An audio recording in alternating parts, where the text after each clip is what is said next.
नमस्कार विद्यार्थी मित्रांनो. तर आजच्या व्हिडिओ लेक्चरमध्ये आपण पाहत आहोत expression for magnetic dipole moment of a revolving electron. बोर्डाच्या प्रश्नपत्रिकेमध्ये हा प्रश्न पडल्यानंतर बहुतांशी विद्यार्थ्यांना उत्तर काय लिहायचं आहे हेच आठवत नाही किंवा कळत नाही. कारण बहुतांशी लेक्चर्समध्ये आपल्याला हा जो एक्सप्रेशनचा पार्ट आहे हा गायरोमॅग्नेटिक रेशिओचा एक्सप्रेशन असंच समजून सांगण्यात आलेला आहे. हो, हे तेच एक्सप्रेशन आहे, परंतु सुरुवात कशी करायची आणि कुठून करायची हे जर लक्षात नाही राहिलं तर आपल्याला या एक्सप्रेशनमध्ये काय लिहायचंय हे कळणार नाही. आणि आपल्याला हे कोणत्या प्रश्नाचं उत्तर ते लिहायचं आहे याच्यासाठी आधी क्वेश्चन समजून घ्यावा लागेल. तर हा प्रश्न आहे expression for magnetic dipole moment of a revolving electron. तर आपल्या समोर याचा आन्सर मी प्रॉपर लिहिलेला आहे, आपण ते समजून घेऊया. तर डायग्राम मध्ये दाखवल्याप्रमाणे समजा एखादा इलेक्ट्रॉन ज्याचा चार्ज आहे -e हा v एवढ्या व्हेलॉसिटीने जर एका सर्कलमध्ये अँटी क्लॉकवाईज डायरेक्शन मध्ये जर मूव्ह होत असेल तर यामुळे क्लॉकवाईज करंट लीड होणार आहे. तर आपण ते क्लॉकवाईज करंट कन्व्हेन्शनल डायरेक्शन नुसार लिहिलेलं असतं. या डायग्राम मध्ये जी डायरेक्शन दाखवलेली आहे ती मी इलेक्ट्रॉनच्या रोटेशनची डायरेक्शन दाखवलेली आहे. तर क्लॉकवाईज करंट हे कन्व्हेन्शनल आहे. इलेक्ट्रॉनच्या अँटी क्लॉकवाईज मोशनमुळे आपल्याला जो अँग्युलर मोमेंटमचा भाग पाहायला मिळतोय ऍक्सिसवर तो अपवर्ड डायरेक्शन मध्ये असतो. याच्या विरुद्ध इलेक्ट्रॉन जर क्लॉकवाईज फिरला असता तर अँग्युलर मोमेंटम हे आपण डाऊनवर्ड डायरेक्शन हे दाखवलं असतं. परंतु आपण या एक्सप्रेशनमध्ये इलेक्ट्रॉन अँटी क्लॉकवाईज मूव्ह केलेले आहेत, ज्यामुळे क्लॉकवाईज करंट लीड झालेला आहे आणि अँग्युलर मोमेंटम हे अपवर्ड डायरेक्शन मध्ये आहे. तर मग समजून घेऊया आपण ह्या एक्सप्रेशनमध्ये काय लिहिणार आहोत. तर पहिला पॉइंट आपण पाहू शकता, consider an electron of mass me and charge small e revolving in a circular orbit of radius small r around the nucleus in anti-clockwise direction leading to a clockwise current. मी आत्ताच हा point सांगितलेला आहे.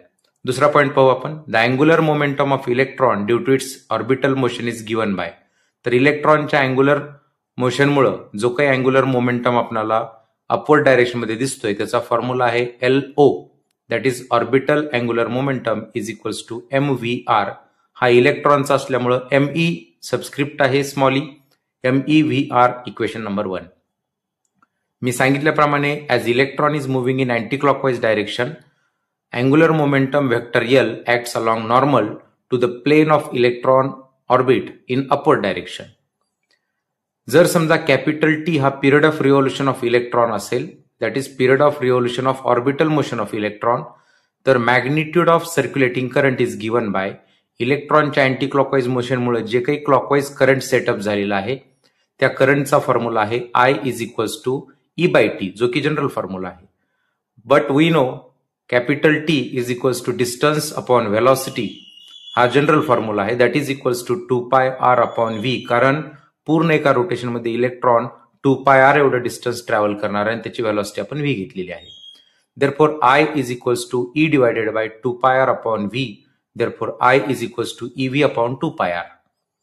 तर ज्या वेळेस एखादा electron motion मध्ये असल्यामुळं जे काही करंट कॉज होतं ते जर करंट सर्क्युलेटिंग असेल, ज्यानं एरिया A जर एनक्लोज केलेला असेल, तर अशा केसमध्ये आपणाला ऑर्बिटल मॅग्नेटिक डायपोल मोमेंट लिहिता येतं, that is MO is equals to I into A. आपण वरच्या फॉर्म्युल्यामधून I that is EV/2πr put करतोय आणि एरिया सर्क्युलेटिंग लूपचा सर्क्युलर असल्यामुळे area of the loop πr² घेतलेला आहे. पाय कॅन्सल झालेला आहे. MO that is orbital magnetic dipole moment, MO is equals to EVR/2, equation number 2. Multiplying and dividing the RHS of equation 2 by ME. आपण दिलेल्या वरच्या equation मध्ये ME ने गुणाकार आणि ME ने भागाकार करून ऍडजस्ट केलेला equation MO is equals to E divided by 2ME into MEVR. आता MEVR हा ऑर्बिटल अँग्युलर मोमेंटमचा पोर्शन असल्यामुळे तो LO ने एक्सप्रेस केलेला आहे. So we get MO is equals to E/2ME into LO. याचं वेक्टर नोटेशन जर लिहिलं आपण तर MO is equals to -E/2ME into LO, ज्यामध्ये निगेटिव्ह साइन इंडिकेट करत आहे की orbital angular momentum of electron आणि ऑर्बिटल मॅग्नेटिक मोमेंट हे एकमेकाच्या विरुद्ध असतात, that is they are opposite to each other. तर याच्यानंतर आपल्याला पुस्तकांमध्ये गायरोमॅग्नेटिक रेशिओची डेफिनेशन आल्यामुळे विद्यार्थी याला गायरोमॅग्नेटिक रेशिओचं एक्सप्रेशन असं समजून पाठ करतात, परंतु क्वेश्चन वरचा आपण जर पाहिला तर हा प्रश्न आहे expression for magnetic dipole moment of revolving electron. तर गायरोमॅग्नेटिक रेशिओ म्हणजे काय?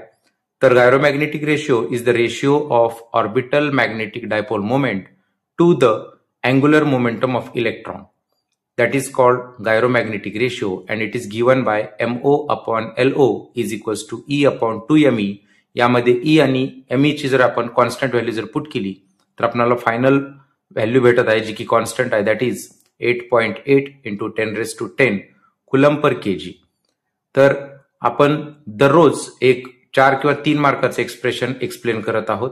ज्याही विद्यार्थ्यांना बोर्डाची तयारी करायची आहे अशा विद्यार्थ्यांनी माझं YouTube चॅनल नक्की सबस्क्राईब करा. व्हिडिओ आवडला तर नक्की लाईक करा. थँक्यू.